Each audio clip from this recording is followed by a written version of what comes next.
पर बहुत ही जो जज रहा है तिलक, ये तिलक लगाने के लिए हमें सोचना पड़ेगा।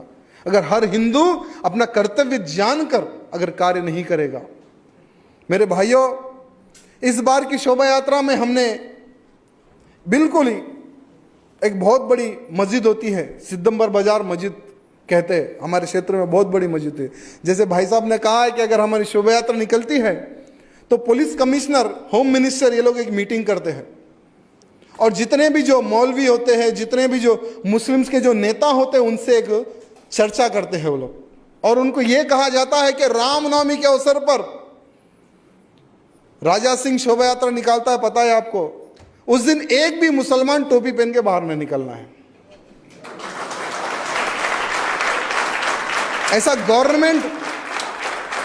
गवर्नमेंट मीटिंग करके बोलती है। मेरे भाइयों, सरकार मीटिंग लेकर उन मौलवियों को, उन मुसलमानों को यह कहती है कि एक भी मुसलमान उस दिन टोपी पहन के बाहर न निकले। अगर निकला तो उसका जिम्मेदार वो खुद।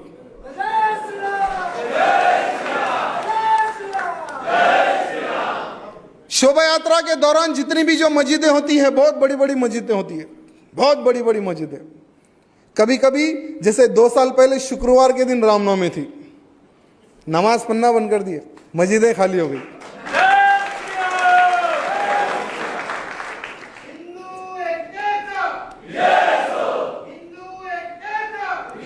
इसका एक ही कारण है, जैसे नारा अभी भाई ने लगाया है कि हिंदू संगठित हो गया तो हमेशा हमारी जीती जीते। मेरे भाइयों, हमेशा हमारी जीती जीते।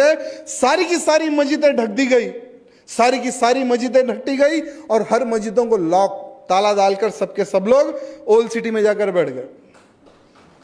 ये बहुत बड़ी विजय है मेरे भाइयों, हम सबकी ये बहुत बड़ी विजय है। और खुलेआम जो गौ हत्या होती थी, आज मुसलमान गाय काटने के लिए डर रहा है ओल्ड सिटी में।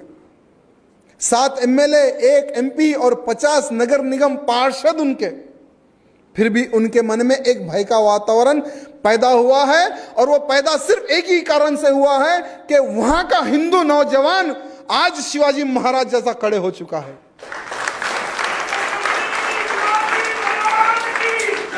मैं चाहता हूं कि हर राज्य में एक नौजवान की शक्ति का निर्माण हो, हर राज्य में नौजवानों की शक्ति का निर्माण हो। फिर देखिए आपका हर वो संकल्प पूर्ण होगा। ये सत्य है मेरे भाई, क्योंकि इसका जीता जागता उदाहरण मैं खुद हूं। जैसे ये 4था वर्ष है अधिवेशन का, और पिछले 4 वर्षों से मैंने क्या किया है आपके सामने रखा है, और इस बार भी मैंने क्या किया है वो भी आपके सामने रखा है।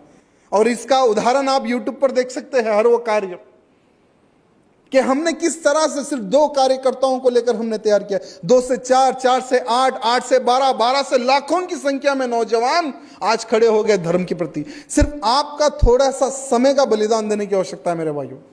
थोड़ा सा समय, हर बस्ती बस्ती चले जाओ, हर घर घर चले जाओ, नौजवानों को धर्म के प्रति जागरूक करो, एक संगठन का निर्माण करो, फिर एक कोई ना कोई आयोजन लेकर एक शोभा यात्रा निकालो, एक सभाएं करो, अच्छे अच्छे वक्ताओं को बुलाओ। फिर देखिए नौजवानों में धर्म के प्रति किस तरह से भावना जागती है, किस तरह से हमारा संगठन बढ़ता है।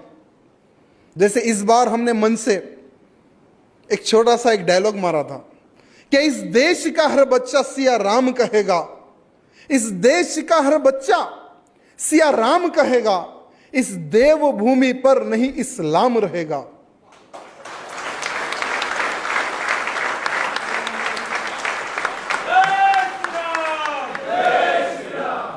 हमारे इस भारत देश में आतंकवादियों के लिए शरण नहीं है, नहीं तो एक एक को गोली मारकर हम भगा देंगे पाकिस्तान। ये नारा हमने खुलेआम रामनवमी की शोभा यात्रा में लाखों की संख्या में, मैं एक बहुत बड़े डीजे पे होता हूं जिसमें साउंड सिस्टम लगा होता है, एक मेरे हाथ में माइक होता है और मेरे पीछे लाखों की संख्या रहती है।